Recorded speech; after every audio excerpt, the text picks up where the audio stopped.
Hi, all our lovely podcast followers. It's Laura, and I'm inviting you to enjoy a good, inspirational summer podcast binge on us. Throughout the month of August, podcast subscribers will be receiving full, uncut versions of our conversations from the Meet the BIPOC Press series, which features journalists of color covering people, places, and perspectives beyond the narrow casting of the commercial news. Take a listen to what happens when media bring a race-smart angle to their reporting on the environment and corporate greenwashing, the future of journalism and reporting on policing and Palestine. Hear from self-defined movement journalists who are out there covering campus protests and the election process and more. If you're listening but have yet to hit the subscribe button, you're missing out. Subscribe, get all the juicy extras, and please consider joining our team by becoming a monthly supporter. No ads, no commercials. We rely on you. And when you do your bit to support this podcast, you keep it free for everyone. Now, indulge in a summer binge listening session to the podcast where the people who say it can't be done take a backseat to the people who are doing it and get inspired. Now on with this week's show.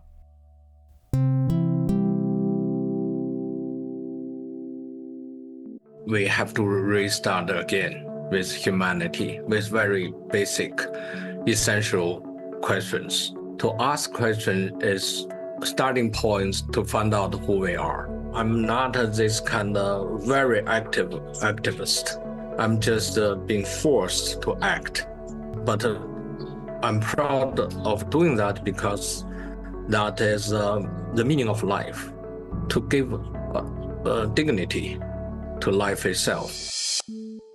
How do we keep the doors of our minds open to possibility and to fresh questions in a time when so many avenues to peace, justice, health, and fresh thinking seem cut off or out of reach? In his recent graphic memoir titled ZODIAC, the world-renowned artist Ai Weiwei writes that artists have a special role. They should ignite stories, fight for freedom, and help us hope.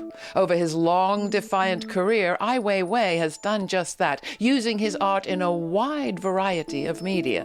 His works, such as Sunflower Seeds and Remembering, confront issues of censorship and human rights abuses in China. In a recent show, he asked questions of an AI chatbot, among which is there hope for peace?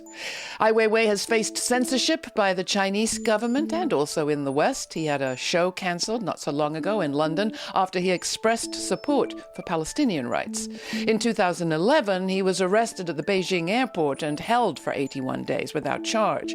He's been living in exile since 2015. He's joining me today from where he stays now with his family in Portugal. And it is my great honor and privilege to welcome to our program Ai Weiwei. It is such a pleasure to have you here on the program with me. And I'm going to ask you the question that I begin all of our conversations with, simply to perhaps ground ourselves. Who or what is uppermost in your mind or on your heart as we start to speak today? Well, at this moment, nothing more. We cannot really erase the images of the people in Palestine. This is nobody can really erase those images. And we never had time like this, not in my life, and not in anybody's life. The images has been so massively covered and brutally showing in front of the public. You just wrapped up a project in London that beamed on the lights of Piccadilly Circus, in which you asked an artificial intelligence chatbot about the meaning of life. 81 questions. It was described, I saw, as an 81-day quest for enlightenment. Can you describe that project a little bit more and what you made of AI's answers, and were you enlightened by any of it? First, I think in the very critical historical moment, every answer need to be re-asked. And, we have to restart again with humanity, with very basic, essential questions. To ask question is starting points to seeking for the truth and to find out who we are. And very often we forget to about those answers. So I use the possibility to ask the questions to AI. Happen my name, a little bit familiar with AI. So yes, we both give answers. I would give answers before AI gave the answer to see how much it matches and how much difference we have. And I think that is the point everybody need to ask a question or ask dozens of questions about who we are and where we are going. And did you get enlightened? How did you compare with AI? I would say AI does 80 to 90% of the job. The answer could be matches in many ways, but there's one need the individual thinking or to make judgment. I think AI is not capable because AI is just collecting information. Do you have hope or fear around technology or both? In speaking of technology, I think that technology liberates people, every case, every individual seems they are so much involved and so much drawn or by the technology. You cannot stop them. Everybody, it's impossible. It's almost become like air or water. So, but what will come out of it, nobody knows. And still, technology will not just develop as technology, but still need someone have a brain and have emotion, have a ability to make technology become humanized. But still, it needs to be employed by the right people, not by the wrong people. Still can be very evil, but can be very dangerous to humanity. The other thing, AI is not as real in terms of living in a body with a human type physical experience. Your 81 questions, of course, based on your 81 days of imprisonment. How do you think those days changed you? And now, do you think of yourself as free? Do you feel free? I never feel free, no matter what, in the this kind of confinement or outside confinement. The inner struggle is not just with the existing condition, but also within ourselves. How do we make judgment? How do we make a move or not make a move? So those things are really we have to ask every second. So in that sense, freedom is only intention to get free, but rather you can never really achieve it. You write a lot, though, about the function and the role of the artist. In ZODIAC and elsewhere, you've addressed this question. What do you think is your job? I think that my job, there's a job, and even I've never been really hired, but still there's a duty. Duty means relate to if you think you have any rights, you would have a responsibility, and you have to pay for whatever you get. I'm a person. I eat well. I've been treated very well, and even with all those difficulties, still I consider we all lucky. We all get more than we deserved. So who is going to pay in that? I think all the thing I can do as an individual is defending humanity and defending basic human rights, freedom of speech. Those things are so crucial. There's something about artists, though, that very much scares and concerns certain sorts of governments, particularly dictatorial ones or authoritarian ones deeply invested in control. What is it, do you think, about artists and what they do that so concerns those kinds of regimes? I think we always think we were born free, but that is not true. Our education, our sense of safety, or we have to behave like the others. We have to, get by with this kind of mainstream ideologies or propagandas. So there's all different kind of censorship.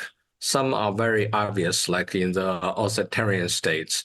They are clearly tell you certain topic you cannot talk about. If you talk about, you touch the red line, and you're dead. You're not going to survive. So it's very clear. But I gradually found out in the West, in the so-called democratic society or land for freedom, which we also have a lot of taboos you cannot talk about, people avoid talk about, not just in ordinary situation, but even in the bar or in the coffee shop, in university, in education, in mainstream media.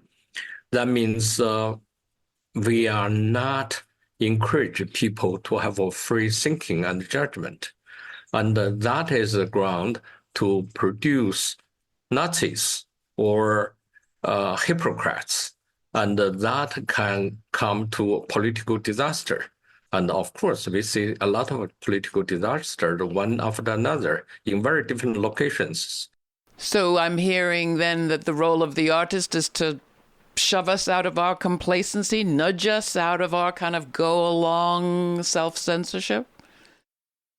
Artists are privileged in the way because they have no job. Nobody hires them. They don't get paid anyhow, unless they are so crazy about their fame or to make some kind of strange amount of money. So basically, the role of artists is about free thinking, and it's about making mistakes. Because the mistakes, the consequence is only you will pay for the mistakes. It's not you let anybody else to pay. That's the privilege of artists. That means you're free. You have much more space. But in today's society, it's not true. And most artists, I would say, are so much worried about their reputation, about be accepted by large institutions or exhibitions or, and to be collected. So those issues would affect their, would guide them not to express their inner ideas. We have some of the same problems with journalism, but we can get to that. You're listening to Laura Flanders and Friends. On today's show, we're exploring the power of art as a tool for social change. Laura's guest, Ai Weiwei, world-renowned conceptual artist, filmmaker, and human rights activist, knows firsthand the power of freedom of expression and the fear it can invoke in the powers that be. He recently authored his first graphic novel, ZODIAC, a graphic memoir, with Elettra Strambolis and illustrator Gianluca Constantini, published by 10 Speed Graphic Press. Next, Ai Weiwei shares a passage from ZODIAC about his father's persecution by the Chinese government that led to his family growing up in exile, and how his story informs his art to this day. You can watch this episode on our YouTube channel and see images of his impactful work, including I versus AI, his graphic novel ZODIAC, and more. All the information is at our website, lauraflanders.org.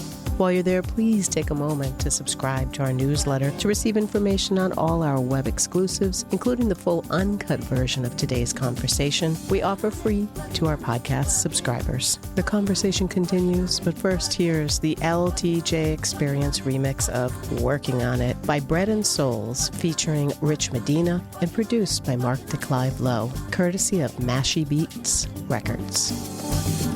Owning a calculator does not guarantee that things will always add up for you and yours at sundown. Numbers do what they do, finite and infinite, all at once. Intoxicated metaphors and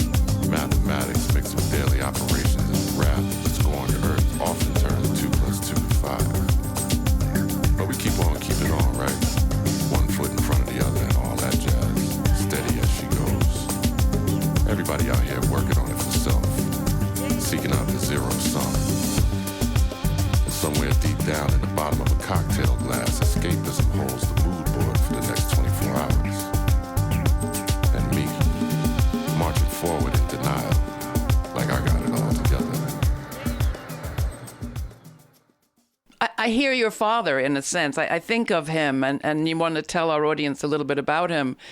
If he looked at you today and heard you talking about freedom, what do you think he would say? I mean, he experienced government suppression very clearly. You're talking about something a little more subtle, perhaps. But what would he be surprised by the situation we find ourselves in today? I think my father lived his life under very strong political censorship, and he paid his lifetime for that. He was exiled, he was in jail, not for 1 year, but over 20 years. And I grew up with him. I don't think he will be surprised for me to fight to defend the freedom of speech. And I think he would be proud if he knows I'm doing that. But of course, he will be worried because he knows this kind of condition, in most cases, you cannot win. We started by talking about those images from Gaza. How do you decide to work on subjects of migration or incarceration, or as you did, the naming of the children killed in the earthquake in Sichuan? I made my comment, or it's kind of commentary, only because those topics I cannot avoid to escape from. Very often people would ask me, what's your opinion? So I have to honest to give out my opinion. I cannot say I don't have any opinion about it. But I'm not this kind of very active activist. I'm just being forced to act. But I'm proud of doing that because that is the meaning of life, to give dignity to life itself rather than anything else. But you were pushed to focus on migrants, to focus? Yes. I was migrants, even in my country. My father was exiled, so we always being discriminated. We never had a place we can call home. So I always wondering why those people have to leave their home. It doesn't make any sense. Even if it's poor, they will not leave their home willingly, just take their children, do all those risks across the ocean, and go to a land with no language, no religious similarity. And how can they survive? It's not possible. So I always wondering how that would happen. So that kind of curiosity leading me to want to know more about them and about how the other people look at them. What is the political policies or positions people handling those people? When you made your film Human Flow, yes. Flow, the migration, the numbers of migrants and people displaced, I looked it up, was like half of what it is today. And you make the point that the number of borders was much more than it had been at the end of the Cold War, so-called, the bringing down of the Berlin Wall. Today, the question of home and homeland is up again. And I wonder, looking to Palestine, looking to Israel, looking all around the world as we see people moving and fighting for a place to call home, what is home to you? Too late to find a home for me. I have been in China for a very long time, over 40 years. I couldn't call it home. I speak Chinese language. My father is the most respectful poet today. And I cannot call it home because we just do not have same kind of ideology and values we can share. And I cannot speak freely in a place then you don't call it home. And yes, I've been in the United States for 12 years. Then I've been in Europe almost 10 years now. I still feel quite foreign in outside China. So I would not think there will be a location I call home, but which is fine. They give me opportunity to know more difficult situations, and to know there's a lot of people. They're just not privileged. And the whole world are facing a dramatic change, and this situation getting more common. Well, so maybe this is a positive, not to diminish people's right not to be displaced and forcibly moved, but we spoke to Angela Davis not so long ago, and I asked her about nations and nation states and whether this idea that we have of a nation state is maybe out of date, and we need to reinvent. And I think I'd ask you that same question. How do you relate to the idea of a state? You've been subject to the power of one. You saw your father be persecuted by one as well. Maybe we need something else. Maybe we just need to call the planet home. Or our friends, or family, or something, our art. Well, I think sooner or later we have to we have to recognize the planet is the only home, because our fate are really bound together. With this dramatic change, either environmental changes, resource limit, and also war can be dramatically happening. So there will be rethinking about humanity as one, and to rethinking about we are all share the same planet. And of course, the home, so-called borders, a nation often divided by the different historical impact, religion or race or different kind of development, different speed. But gradually, those problems shows we have to have the unity. At least conceptually, we have to think humanity as one. I think the birds where you are like what you just said, because they started singing more loudly. And I made me think of how often nature comes up in your work. What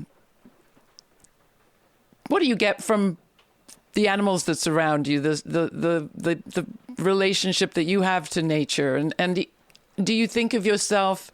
You're known for using a lot of technology as well. How do you think of your relationship with nature in these times, and how does it express itself in your art? I think I will feel ashamed if I talk about nature. We have so little time just to look at what is around us, just grass or wood or birds or cats or dogs, whatever. There is so rich, and we have so little time. We have no patience, and we quickly rush our life away before we know all those neighbors and all those fantastic creatures. We know so little about them. As human, we are too arrogant. We think we control the universe, which is not true. It's just we only have been here for a very short time, as long as we don't ruin it, and we already very fortunate.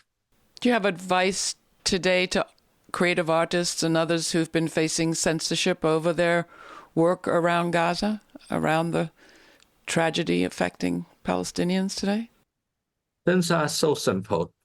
Do we want to see our children, our families, or even friends to facing such a difficulty, and not to say, hey, stop it. No war in Israel or Palestine situation, no war in Russian or Ukrainian situation or any place. Do not produce those arms. Do not sell the arms from the United States. Do not pay the arms from the United States. U.S. cannot supporting war anymore. You paid a little price, at least, for just a tweet. There are others who faced much more. What I did is nothing compared to, people I know in Gaza. They lost 20 members of their family. They're just journalists. And there could be a doctor and could be someone.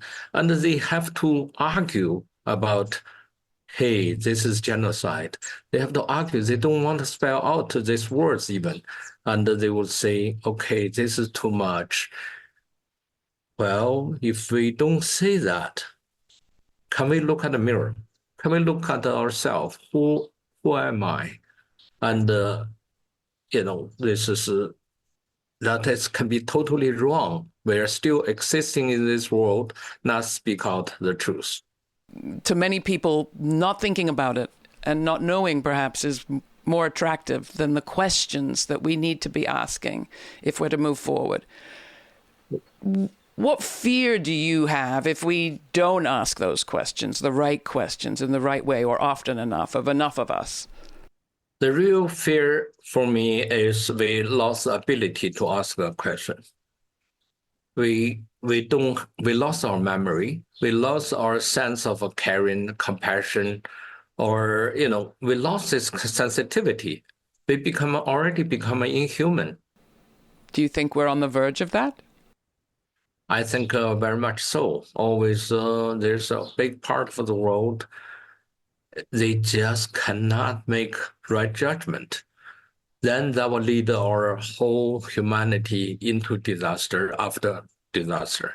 Well, we have to close. I've loved talking with you, and I will ask you the question I ask all of my guests, which is, what do you think the story will be that the future tells of this moment, of now? I think my future is now. You are my future. I love it. Ai Weiwei, pleasure to talk with you. Thank you for spending this time with us. I am so fortunate to get to know you. Oh, well, thank you. It's mutual. Thank you.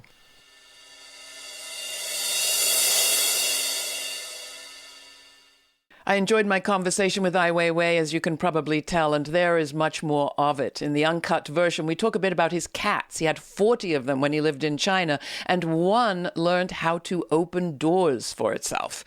Ai Weiwei is very impressed with the genius of that cat, as well he should be, but I'm particularly interested in those other 39. Were they happy enough to sit back and let that one do their door opening for them, or were they simply never struck by the question of their confinement?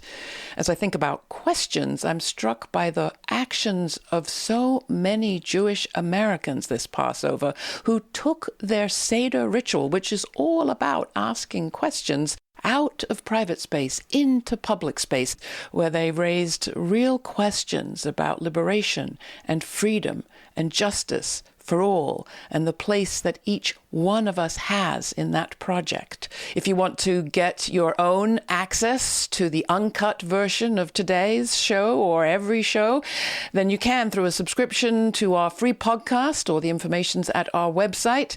And in the meantime, till the next time, stay kind, stay curious. For Laura Flanders and friends, I'm Laura. Thanks for joining us.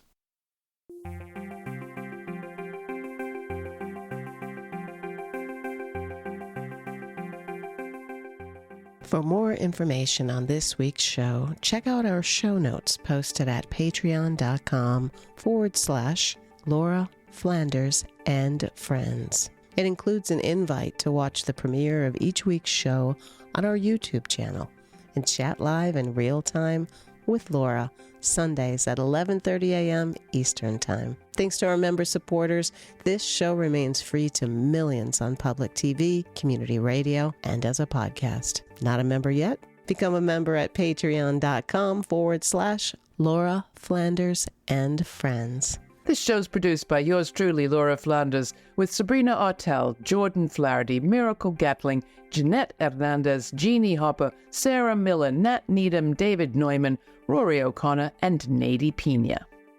Thanks for listening.